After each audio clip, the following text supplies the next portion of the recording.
Oh, great. Now it's just everything went to crap. Nope.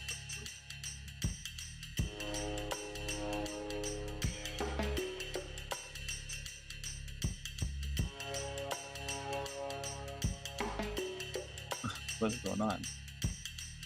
What's up, everybody? Welcome to the Alliance Blog. This is J Cal.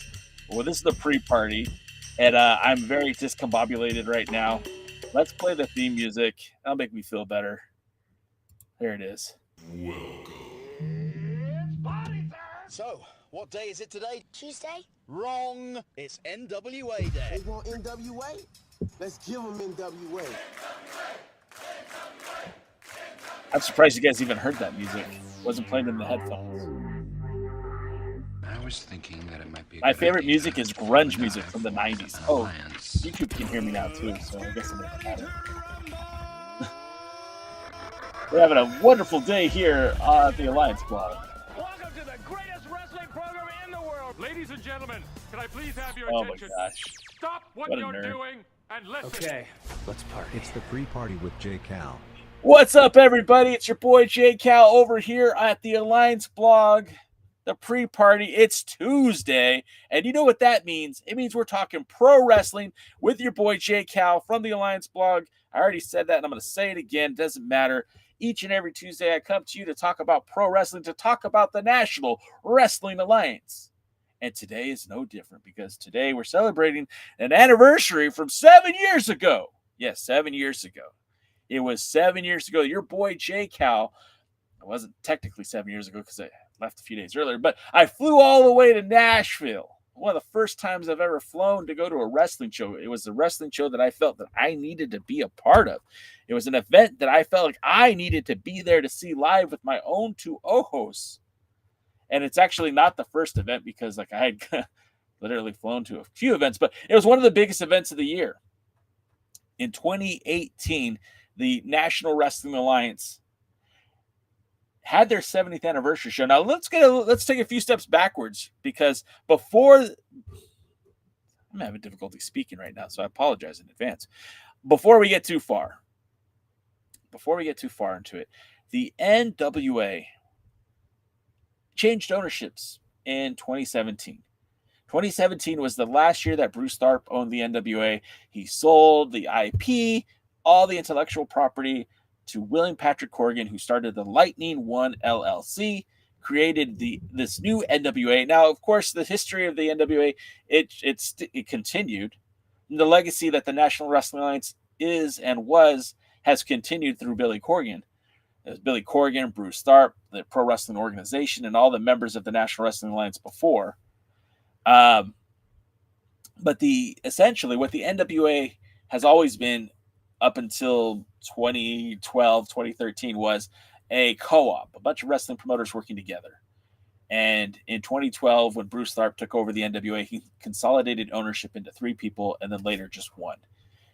Bruce Tharp's NWA then sold to Billy Corgan.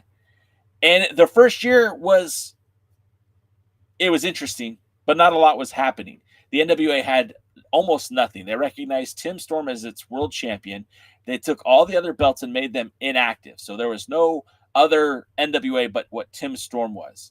And then with Dave Lagana and Billy Corgan and Tim Storm, the NWA started promoting events.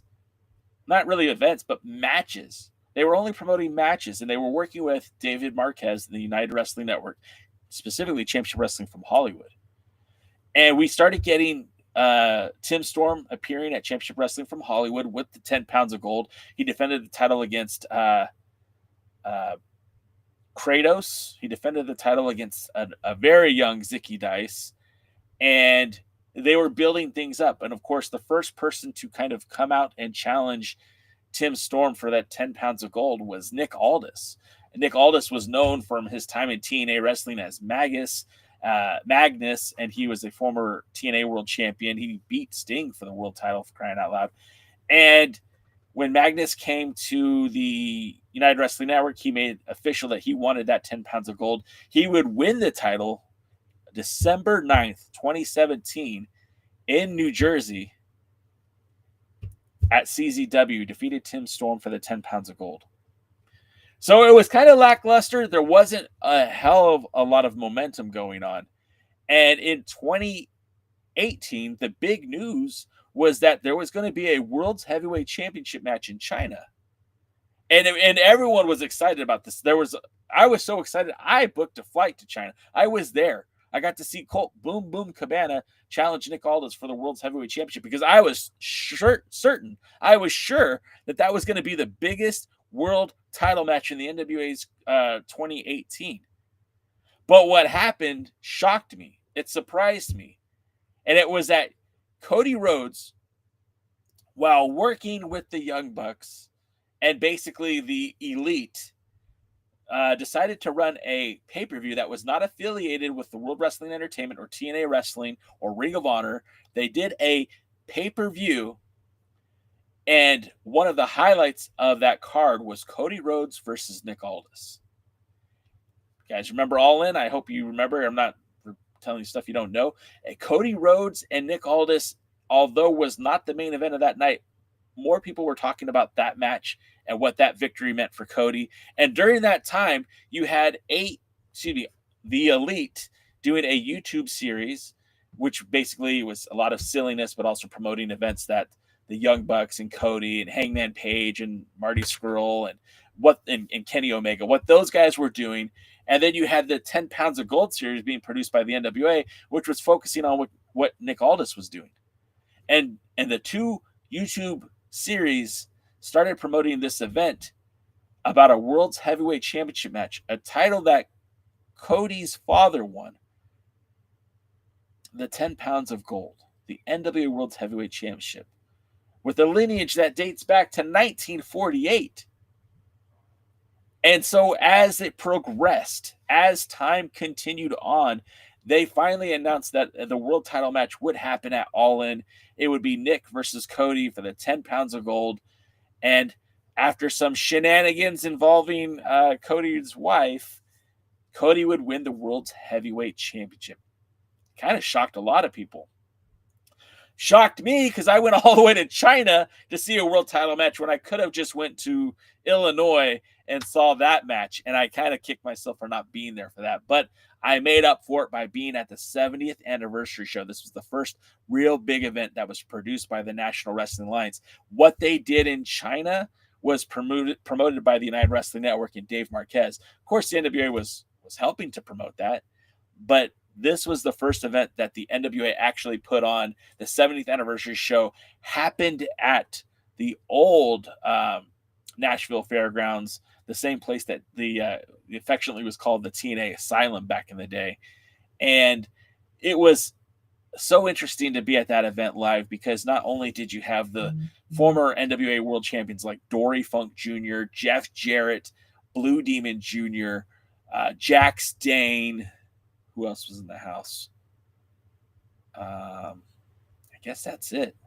Which, I mean, that's a lot. There's not a lot of surviving members of the guys that have held the NWA World's Heavyweight Championship, but that was just a few of them that were at that event. No, I guess that was it. And as the night progressed, they were crowned a new national champion. They allowed Jazz to defend her women's championship. And, of course, that national championship match had featured guys like Ricky Starks, who nobody knew who Ricky Starks was then, Scorpio Sky, Willie Mack, Sammy Guevara, Paro, Jay Bradley, and eventually we got a new national champion in Willie Mack.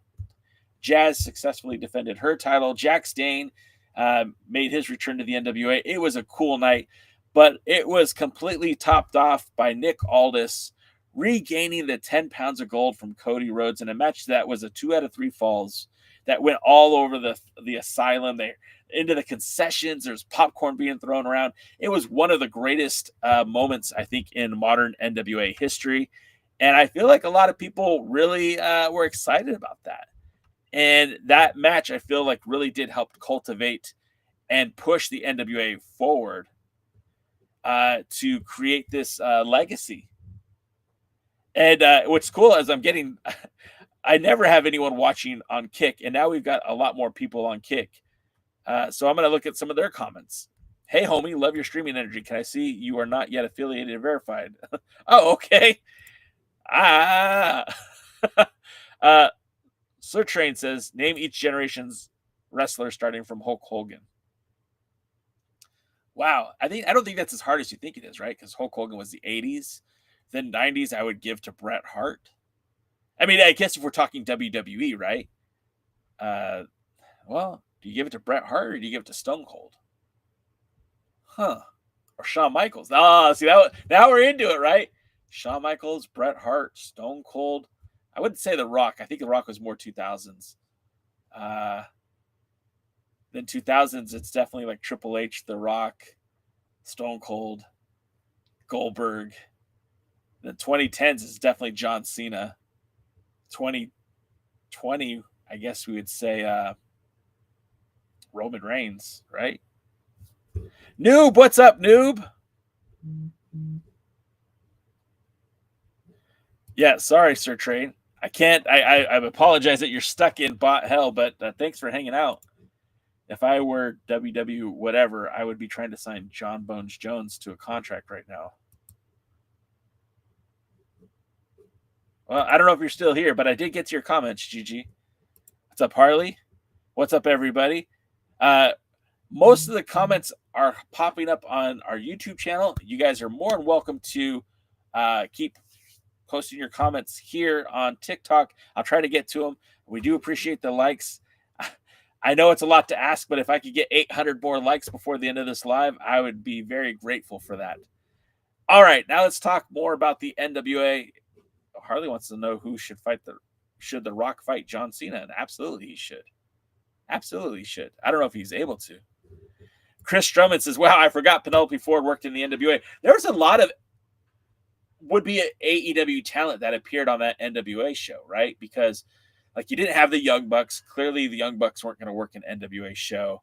But you had, again, Penelope Ford worked the show. You had Ricky Starks, who would end up becoming a part of AEW. You had Sammy Guevara, who was one of the foundations of AEW for a while. Obviously, Cody Rhodes. You had Scorpio Sky. Willie Mack didn't get signed to AEW, but Willie Mack works with Ring of Honor pretty regularly. So, I mean, you could make the case that there was a ton of AEW talent on that show. Why is my phone blowing up? This just handed to me. Late breaking news. Okay.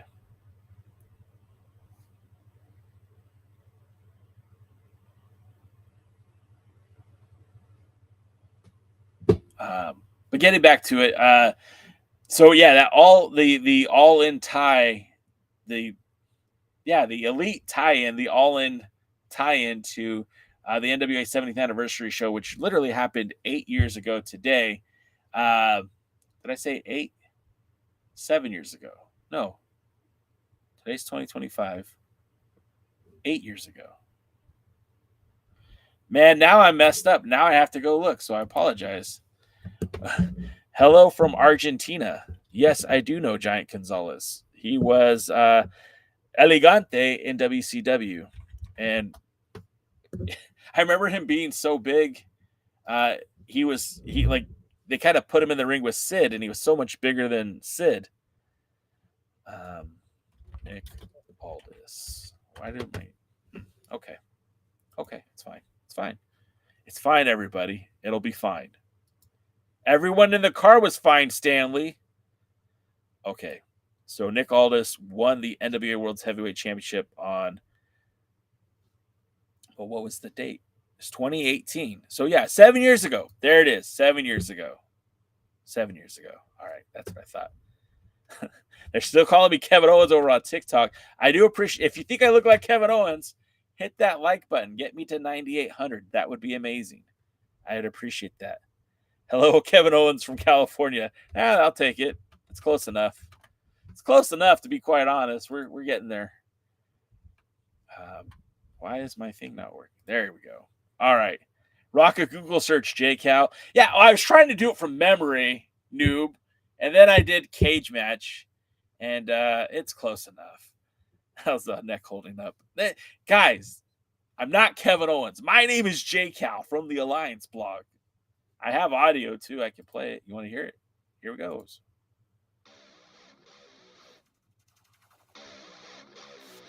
Oh, it's not working. I don't even know if you guys could hear that. YouTube heard it. I don't know if you guys heard it on TikTok. You look like KO. And like, what am I supposed to say to that? Thanks. Hey, what's up, Barry?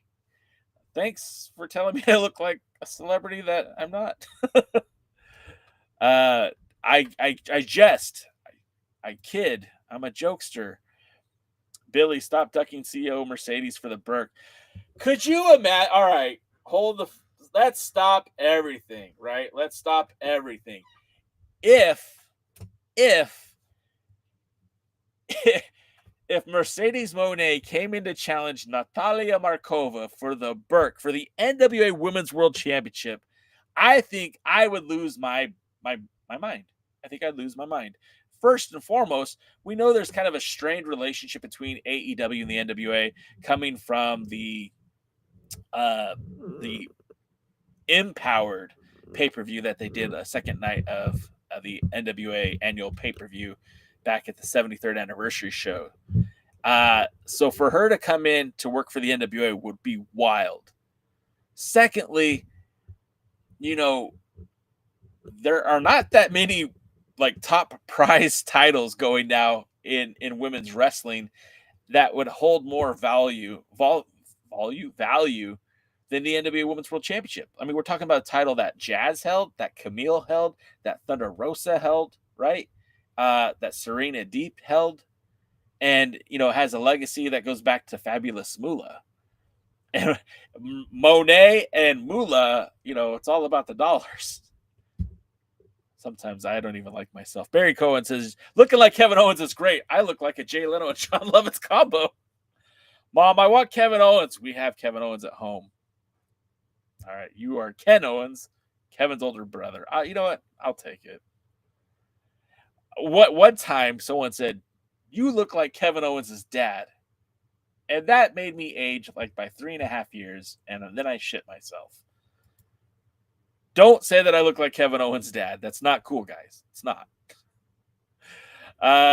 What's up, guys? Thanks for getting me to over 9,800 likes on this live. I appreciate you guys over on TikTok. Sean Mega says, Mercedes not jobbing. Definitely not to Markova. You know, I don't think I even need... Look... I think it's absolutely 100% fair to expect that if Mercedes Moné came to the NWA that she would be leaving with gold. There's no doubt about it. You don't bring her in unless that's the plan. I get there's a lot of confusion as to what they're going to do with Mercedes Moné and her, 12 belts now? 11 belts now? But to me, it's like she just brought legitimacy to women's wrestling more so than any other woman. And I might get heat on this and I might get hate on this. And I don't really care. You don't have to like Mercedes Moné to respect what she's doing. Now, I get it. There's a couple of these titles that she has that she carries around that, let's be honest, these are just trophies. They're props, right? Like the Owen Hart Memorial title, like that. What does that really mean, right? It was a tournament. Like, does that have the same value as like King of the Ring? It's not a world title. It doesn't need to be carried on a belt. It's cool, but it's unnecessary. But like having the Rev Pro Women's Championship, or I don't know what the Japanese title she has. I used to think it was Stardom. I'm sure Big Chris Dog will tell me which title it is. But you know, the CMLL Women's Championship, that carries value to me. And the fact that she holds the TBS title, the CMLL Women's title, a British championship, a Japanese championship, and then taking those titles along with the other dozen or so that she has and taking them all across the world. We're not just talking, you know, she's wrestling in Dayton, Ohio, or, you know, in New York City, like Tokyo Dome, London, Mexico City, all over the US, Canada. I mean, let's pump the brakes. and talk about there's no other women's wrestler that can make the same accolades, that has taken a championship and defended it in Tokyo, that's defended it in London, and defended it in Mexico City, and has done it in a calendar year. And she's doing it every week. She had the New Japan Strong title but lost it. Okay. Chris, did she ever hold a Stardom title, or was that just a fever dream? And then Forrest, if you're going to call me Kevin Owens, I'll take it. I'll wear it. But let's say the TikTok shop Kevin Owens, because we're on TikTok. We're not on Temu. Temu doesn't put any money in my pocket. TikTok does. Let's recognize the greatness that is TikTok and forget about other cheaply made gadget stuff that you can buy off the internet. I don't know. I don't know where I'm going with this. I've been on now for an hour and a half, and I think I'm starting to lose my mind. Tonight is United Wrestling Network. I will be in Irvine. In fact, as soon as I get done here, I'm going to clean up a little bit, and then I'm going to head down to Irvine, catch me some championship wrestling from Hollywood.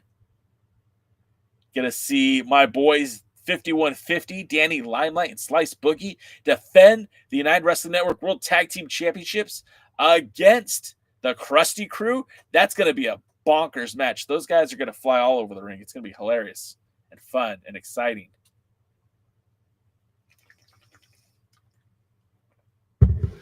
It's getting so crazy. I needed water to calm myself down. 10,000 likes. Thank you so much. So much, TikTok, for getting me to 10,000 likes. That's amazing. I can't believe it. Chris Drummond said she's also the ROH TV champion. That's okay. Very cool. I guess I forgot that she held the ROH title, or maybe I didn't even know. But I'm going to be one of the rare voices that celebrates what she's doing. I'm going to be one of the rare voices that say, yeah, I like it. I want more of it. And I'll be honest, man, I had a fever dream the other day that Triple H bought the NWA and rechristened his ID titles into the NWA titles. They folded. It was a fever dream, but they folded the ID championships and the Evolve championships into the NWA titles, and it was awesome. And I was there for it. Oh my Josh, you're not the only one that thought I was Kevin Owens, but the joke's on you, buddy. I'm not. Because if I was, instead of NWA titles behind me, these would be like a Winged Eagle belt. And it wouldn't say Alliance, it would say World Wrestling Entertainment. Noob says, yeah, Natalia Markova will be stupid to drop to the Burke to Mercedes Moné, and Mercedes is my least favorite of the horsewomen. But she's still a favorite. You can't take that away. I think. I don't know. Look, and I get it. Like, I get not everyone likes Mercedes Moné, but I think that would be awesome. That's a loaded question. F is 300 because there's so many good NWA World Champions. But if you want me to name just one, you got to say Ric Flair. If we're going to narrow it all down to one person, Gary Steele. Look, you just got to follow because you dropped Gary Steele. That means you have to be an NWA fan.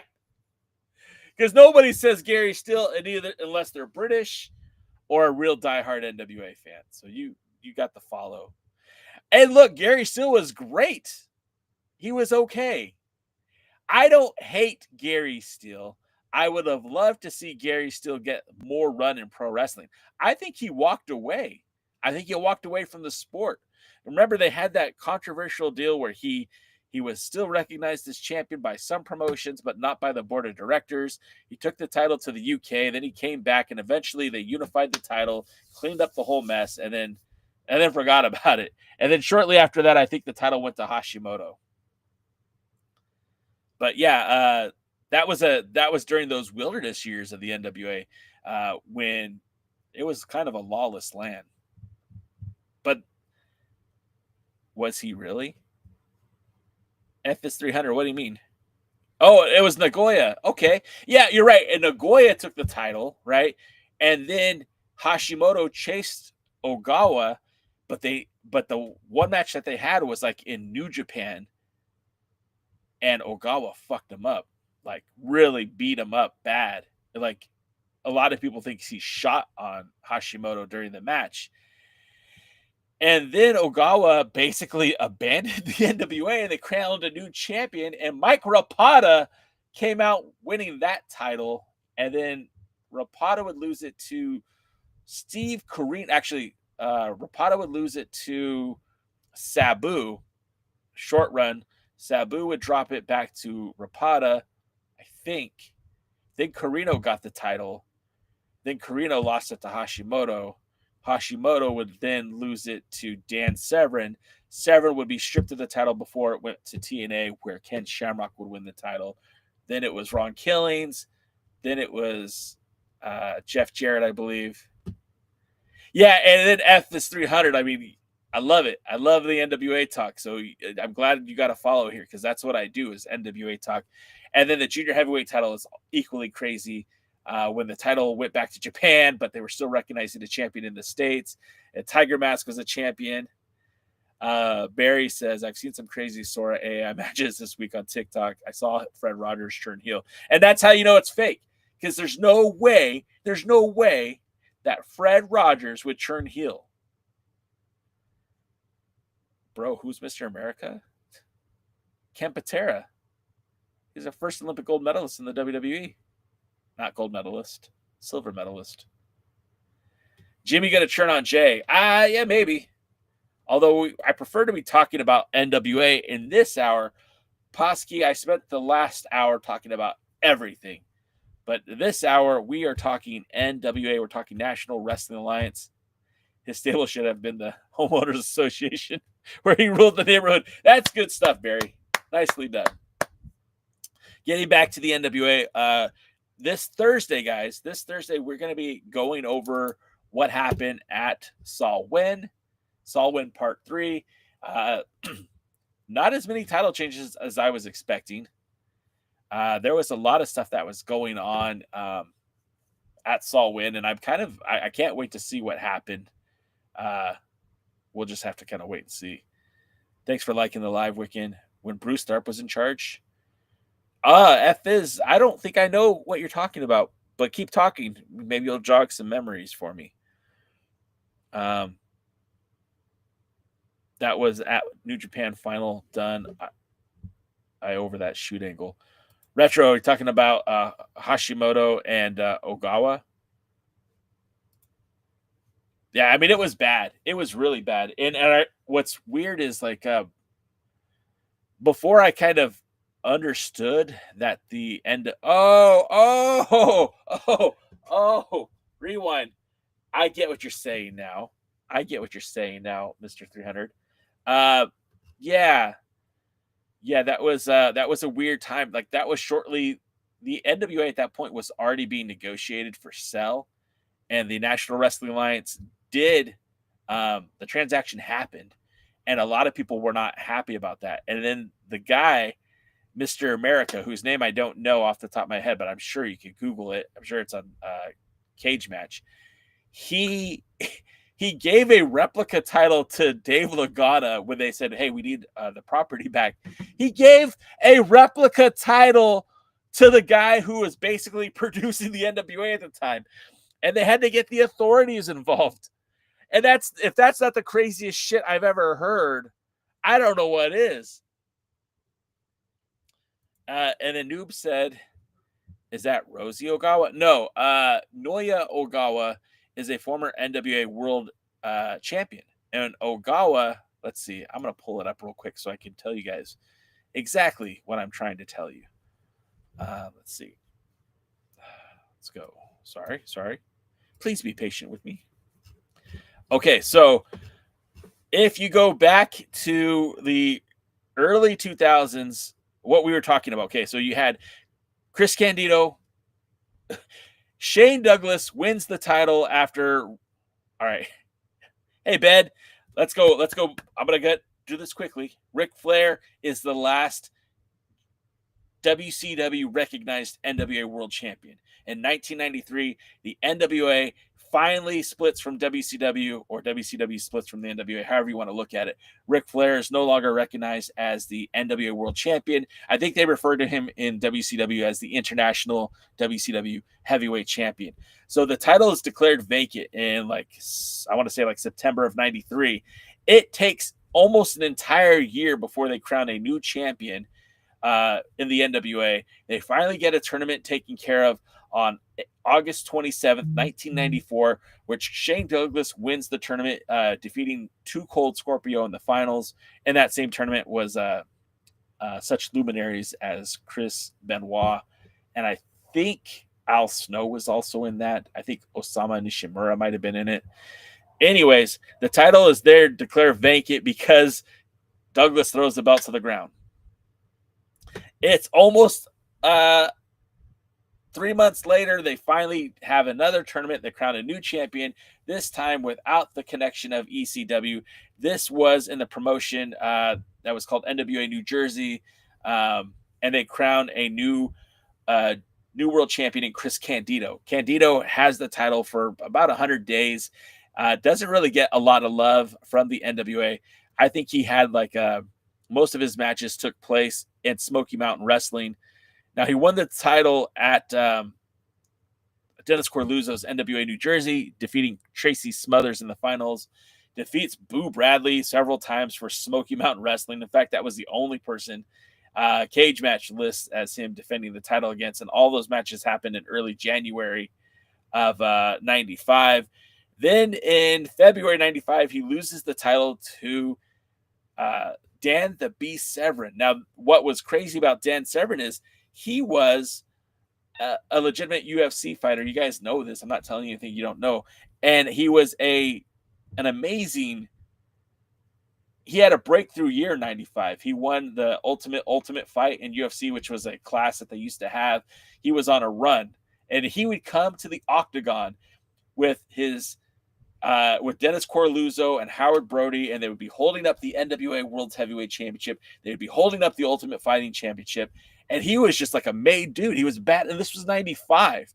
And this was back when the when UFC was really, really hot and the rules were a lot different than they are now. And Severn was not just working UFC events, but then Severn would take that title and he'd wrestle everywhere. He held that belt for like 4 years, something like 1,400 days, maybe closer to 1,500 days. But so he would go and he would wrestle, in Pennsylvania. Then he'd go do a shoot fight somewhere. And then he'd wrestle in New Jersey against Nishimura or Tommy Cairo or Max Anthony or Bobby Blaze. And he'd defend in Michigan, New Jersey, North Carolina, Tajiri.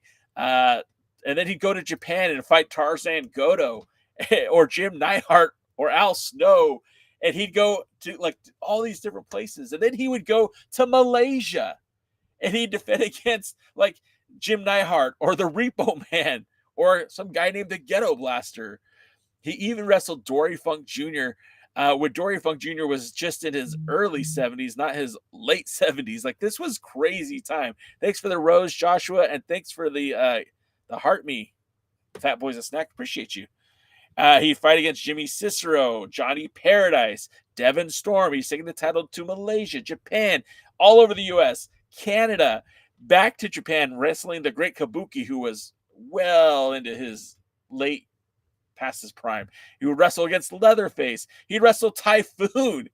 And it just kept going. Like, he'd wrestle anyone and everyone. Rod Price, Paul Atlas, Rick Ratchet, Lance Diamond, Doug Gilbert, Sergeant Craig Pittman, Doink the Clown, and I don't think that was Matt Bourne, but Doink the Clown in Canada, Steve Regal at the 50th anniversary show, William Regal, and then eventually would get to face Noya Ogawa at UFO, which was the Ultimate Fighting Organization based in Japan. This was actually Inoki's promotion. He was doing this and doing New Japan Pro Wrestling, and Ogawa would defeat Dan the Beast Severn after he held the title for like 1,480 days. Some crazy, crazy long time. So Ogawa wins the title. And then Ogawa, he's doing a mix of like shoot fighting and wrestling as well, because like a UFO was kind of like a work shoot promotion where they really did lay into each other. So Ogawa would come to the US, he'd fight Dan Severn,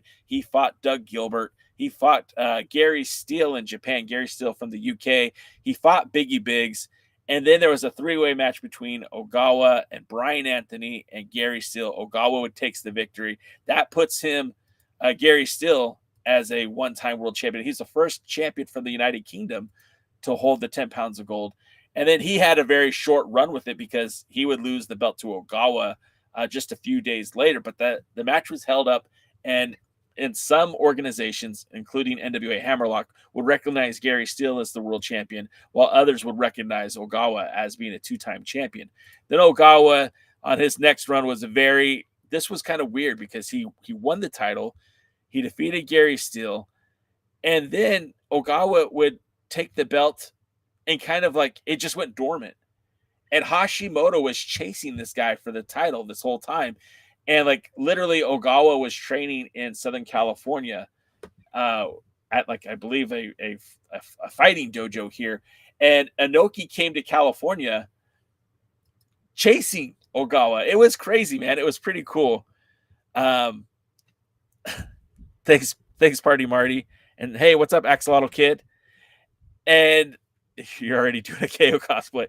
Excuse me, ma'am, miss. I don't know what you're comfortable being called, but ma'am or miss. But yeah, so then we had this crazy run with the title. Yeah, I see you guys in the comments. We'll get to all that. I mean, this is fun. This is what I like talking about. Retro says he has a poster from that event. That's amazing.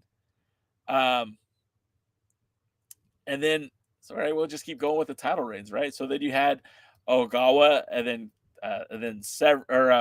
Ogawa, then Steele, and then Ogawa again, and then Ogawa's next run, he wrestles in Japan, and that's where he really messed up Shinya Hashimoto. This was at the Final Dome, as our good friend Retro was alluding to. Then he had one more match against Rod Peters, and this was in like the Netherlands as part of UFO, and that was it. That was the last time. The greatest female cosplayer of all time. Yes, Axolotl Kid, asparagus is a great name for that lizard. And then they hold the belt up. They hold the belt up. They do another tournament. And in the tournament finals, Mike Rapata beats Jerry Flynn. Both these guys were known for doing enhancement work for WCW at the time, which was kind of weird. So you had Mike Rapata defending that title in the territories, what was left of the NWA territories at the time, while doing enhancement work on Saturday night for WCW. He defeats Chris Harris. He defeats Sabu. He defeats Preston Quinn, and then loses the belt to Sabu. Sabu has a very short run with the championship. He takes the title to Pittsburgh, where he defeats JB Destiny and Corey K. He defeats Chris Hero in Indiana, defeats Mike Rapata back in Florida, defeats Air Paris in NWA Wildside, and then defeats Air Paris and AJ Styles in Wildside, and then loses the title back to Mike Rapata. So his run with the belt was like, just over a month. Just a little over a month, but it was interesting. I remember back then I didn't know exactly what was going on about the NWA, but you heard Sabu would win the title. And then the crazier thing is he was also wrestling for, sometimes the ECW, sometimes the XPW. He's the only guy that can say he was the XPW World Champion and NWA World Champion at the same time. It's crazy. Then Carino beats Rapata. So you get Mike Rapata's run as champion. He beats Sabu. He loses to Hot Stuff Hernandez. He beats Carino. Then Carino beats Rapata to win the title in Florida. And this is all during that dark time of the NWA where people were like, It is. He's playing Final Girl Energy. Shush. People are gonna believe you. You have a very believable face. So Carino then defeats against C.W. Anderson, Rocky Reynolds, Magnum, Minoru Fujita, Kevin Northcutt, Jason Rumble, Pat Tanaka, the Juggernaut, Dr. Luther, and then one of my favorites is he started feuding with Sabu for that title in ECCW in 2001. He has a couple matches. It defeats David Flair, which would have been amazing to see. Buck Quartermain, Brandon Blaze, Spider, and then enters Shinya Hashimoto, who finally gets his title match. He finally gets his opportunity against Steve Corino and his chance for the NWA World's Heavyweight Championship, and loses the title. Doesn't lose, but it's a no contest. He beats the shit out of Steve Corino in the ring. And then Corino drops the belt to, I guess, Gary Steele, that's weird. And the title is declared vacant, and then they do a three-way dance where Hashimoto defeats Gary Steele to win the title and Steve Corino. Then Hashimoto takes the title to 0-1 Wrestling. He had one defense in the U.S. against Dylan Knight and then Gary Steele at the same time. Then takes the title to Japan, defends against Nathan Jones. I believe he had one or two more title matches that aren't listed here, and then loses the title to Dan Severn. Dan Severn wins the title, brings the title back to the United States just to forfeit it to TNA Wrestling, and the rest is history. All is well. Thank you. I appreciate you guys hanging out with me today. So that's the history of the NWA World's title prior to TNA Wrestling. And that was not where I thought we were going today. Tiffany, you're amazing. Thank you so much for all the gifts. I appreciate you. Wow. You can make me blush. I don't do well when people give me gifts. It makes me blush. I'm not used to it. All right. So all this to say that, I'm not Kevin Owens. I'm still JCal. This is still the Alliance blog. And I missed a lot of the comments while I was reading that. So let's talk about what you guys were talking about over here. Let's see. Thank you, Tiffany. You're amazing. Sam Retro says, I've been trying to get to those NWA Malaysia shows for the longest time. If you find them, tell me how to get them, because I would love to see those. Muda's a former world heavyweight champion. Yeah, Muda won the title a couple times, I think. He won it back before New Japan split from the NWA. He defeated Chono, Masahiro Chono, for the title. Thank you so much, Tiffany. Thank you. Appreciate it. Wow. Like I said, I don't do well with the gifts, but thank you. The Crystal Rose, what's that? I haven't seen that one before. Barry Windham is a former champion. Yeah, Barry Windham held the title before Flair did, so he won it in 90. I think Barry Windham took the belt off of Muda in 93 before dropping it to Flair. Tenzin won the title during the Bruce Tharpe era of the NWA. Tenzin beat Rob Conway for that belt. Wow. Thank you so much, Tiffany. You're amazing. And Ogawa did defend against Rodney back in the Southwest. Yep. And then, when Rob Conway was champion, he took the belt to New Japan Pro Wrestling. It's the first time the belt had been in New Japan Pro Wrestling since the NWA New Japan split back in 93. So thank you, Tiffany. That was amazing. When Rob Conway was champion, he would defend against,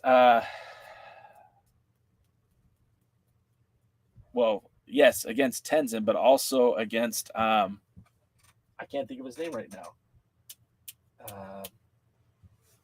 I feel bad because it's one of my guys. Let me see. I feel bad. I can't believe I forgot his name. This sucks. I hate this.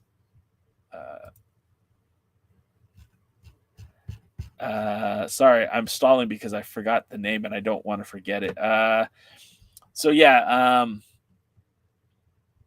It's here any minute. Kojima. How could I not remember Satoshi Kojima? So Satoshi Kojima took the title off of Conway. Conway won it back. Conway then lost the belt to Tenzin.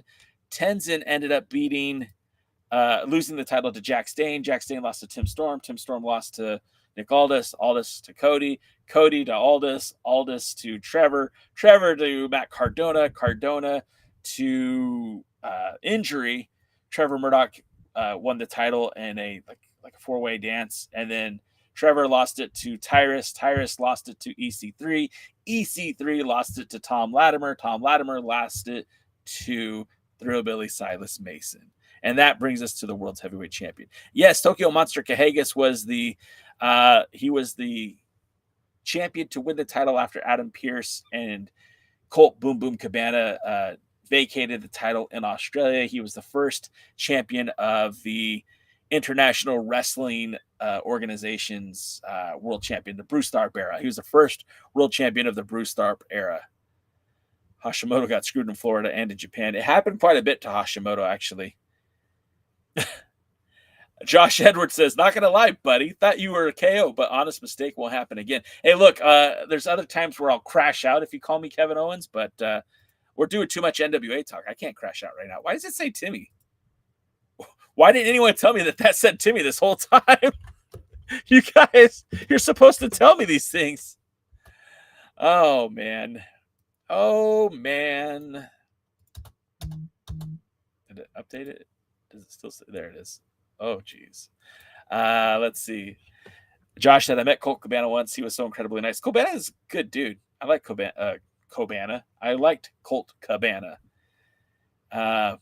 Sam Retro said, Severn had one defense against Ernie Todd in Canada. I didn't know that. I'm almost certain that Severn had a couple of defenses when he won the title again, because he defended the title at WLW too. But it's hard because there wasn't a lot of evidence, so people weren't keeping track of that stuff. The internet wasn't fully functional yet, so and then those matches don't really exist. It's all good, guys. I just joke around about the Kevin Owens thing. It's for fun. It's for engagement. You're not going to hurt my feelings, I promise. Josh, you were trained by guys from the NWA. Who specifically? I might know who they are. Jeff Jarrett unified the NWA World Title and the World Wrestling All-Stars when he beat Sting. Yeah, and that happened in Australia. Australia for a while was kind of like a hotbed for the NWA. It was pretty crazy. It didn't make any sense to me how crazy like Australia seemed to be connected. Guy Lombardo and Sean Cook, they don't work anymore. Sean Cook sounds very familiar. Sam Retro says, I ran into an ex-NWA New Jersey fan on eBay today. We exchanged socials. He told me some I don't know what that means, Retro, but he told you some Corluzzo stories. Yeah, Corluzzo was a weird guy. He did a lot of things to help grow the NWA. He did a lot of things that kind of hurt the NWA. It's pretty wild. And then Kojima, yeah, you guys got me there. I figured it out, but you guys got me there. Kevin Owens, I should have known. Oh man, that was a lot of talking, and we didn't even talk about the NWA yet, which is crazy because tonight they make their return back to Roku. This is the matches that are being filmed that will air tonight were the same matches that were filmed back at the 77th anniversary show, which took place a couple months ago. To be honest, and it kind of sucks being an NWA fan because it takes so long for us to get these matches. But from what I understand, I haven't watched POWERRR yet. You can watch it now; it's available on demand. But it also airs on Roku Sports at 8 p.m. Eastern, 5 o'clock Pacific. And we have a couple of title matches tonight. Of course, we have Rich Swan making his return as he challenges Alex Taylor for the NWA World Junior Heavyweight Championship. If you're paying attention to TNA wrestling, Rich Swan has made his appearances for TNA wrestling as of late too.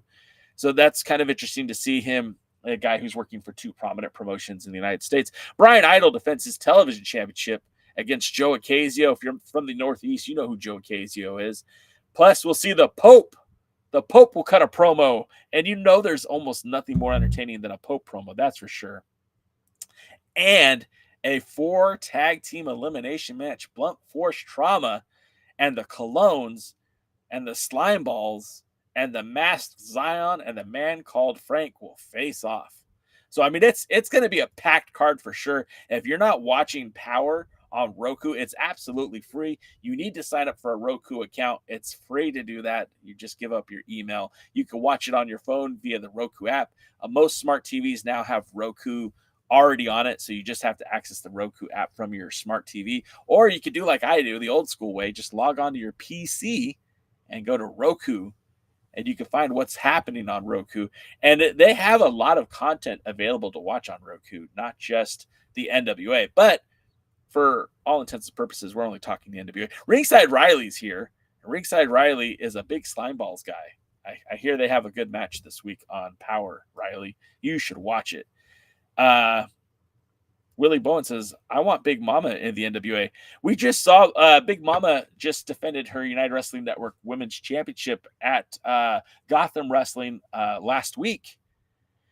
And we also know that Big Mama is, she just appeared for Exodus Pro, challenging Marty Bell for the Exodus Pro Women's Championship.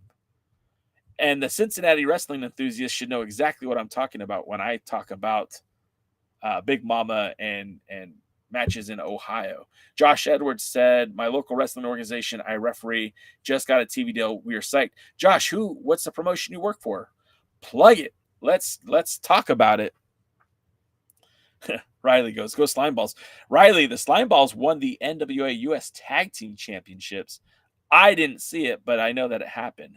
Willie Bowen says, SlimeBallz suck. The House of Heat in Lafayette, Indiana. That's awesome, Josh. Happy to hear it. Are you guys on the YouTube? How can we watch it if we don't live in Lafayette, Indiana? And then they just say, hey, Kevin. No, my name is Jay Cal from the Alliance blog. I'm not Kevin Owens. I do appreciate you thinking that I'm Kevin Owens because dude's a lot bigger than me, but hey, we'll go with it, right? Let's go. It's Kevin Owens.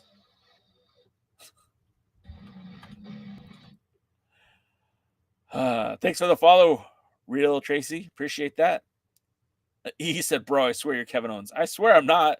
I promise. Wesley Velez. See, normally I'd write all your guys' names down right now, but on this hour, I don't. Maybe I should change that. House of Heat on YouTube as well. Also, Skyconic Wrestling for other local stuff. Cool. If you guys want to check out some other indie wrestling, check out Skyconic Wrestling. That's Sky and then ECONIC. Skyconic. I get it a lot. If I got a nickel for every time someone thought I looked like Kevin Owens, I'd have at least like $6.75 at least. And that's a lot of nickels if you do the math. Hey, Retro, I appreciate you saying that, man. Like, these were good times. And again, that's what the NWA has that like no other independent promotion has. You know, like MLW's badass. MLW's been around since like 2002. MLW shares a lot of history with the NWA. Kojima, Corino, I'm trying to think who else. There at one point there was a lot of crossover between MLW and the NWA. That's right, Josh Edwards, if I can talk. The NWA has this history that it's unmatched, it's unrivaled. First of all, the only pro wrestling organization that's been around longer than the NWA is CMLL, who's entering like 92 years of pro wrestling. And, you know, before that, they were EMLL, Impresa Mundo Lucha Libre. And it was EMLL gave way to CMLL. EMLL was part of the NWA back in the early 90s, late 80s. They were part of the NWA. In fact, they still have titles that bear the NWA initials on them. And you know, CMLL, like I said, it's the longest standing pro wrestling organization. The National Wrestling Alliance formed in 1948. And the shows that we're watching this week on Power are the 77th anniversary show. So we're talking 77 years of pro wrestling. The question is, do I wrestle? I do not wrestle. I did get to go into a ring one time, and I got punched. I sold it like a champ, and then they stomped on me, and I rolled out of the ring. Because that's what you do when you don't belong in the ring. You get the hell out as soon as you can. Because I should not have ever been in a ring, and it was fun to do it. Josh, I'm 46 years old. Believe it or not, I don't think my time for pro wrestling is still here. I don't think that's going to happen. I'm more than happy talking about pro wrestling. Look, Josh, I'm hitting the gym 3 days a week. I've never been stronger, faster than I am today. But let's be honest, there's a lot of work that goes into being a pro wrestler, and I'm not going to make my debut when I'm 50 years old or pushing it. Travis says, you look like Kevin Owens. I get that a lot. Hey, YouTube, what are you guys? Why is it so quiet over here? Why is TikTok carrying the show right now? What's going on? Thanks for the follow. What matches are you excited to see in the NWA? Of course, there's a lot of news coming out of the Saw Win Part 3, and I'm very excited to watch these matches. Of course, we're not going to see them until probably January, maybe December at the earliest, because of the delayed response and getting content out to the fans. Our only hope is that the NWA just doesn't do any more live events the rest of the year. And so when they do the first live event of the year, it will be ready to go right up to Roku, if that happens. It's 2:58, which means we've been going strong for the last 2 hours. But as all good things must end, so must this live. So first and foremost, I want to thank everybody who's been watching on YouTube. Thank you so much for hanging out with me. Make sure you follow us on all social medias at the Alliance Blog, Meta, which is Facebook, and Instagram, and Reels, and Threads. Threads. And we're on X, and we're on Blue Sky, and we're on TikTok, and we're on Scoops. And make sure you follow me on all social media. That's the best way to stay informed and in the loop of when we go live. We do a weekly podcast every Tuesday and Thursday, and sometimes on Monday with the other Alliance guys. Make sure you subscribe, comment, like, all that good stuff. And until next time, and make sure you stay to those socials tonight, because I'll be posting content tonight from Championship Wrestling from Hollywood. But until next time, we'll see you at the matches. Thanks for joining the stream. This has been a presentation of Alliance-Wrestling.com. We genuinely appreciate your support. Would you consider subscribing so you'll never miss a future episode? I'd also like to remind you we do a live stream every Tuesday at 5 p.m. before NWA Power. You can find us on social media at The Alliance Blog. And until next time, we are The Alliance.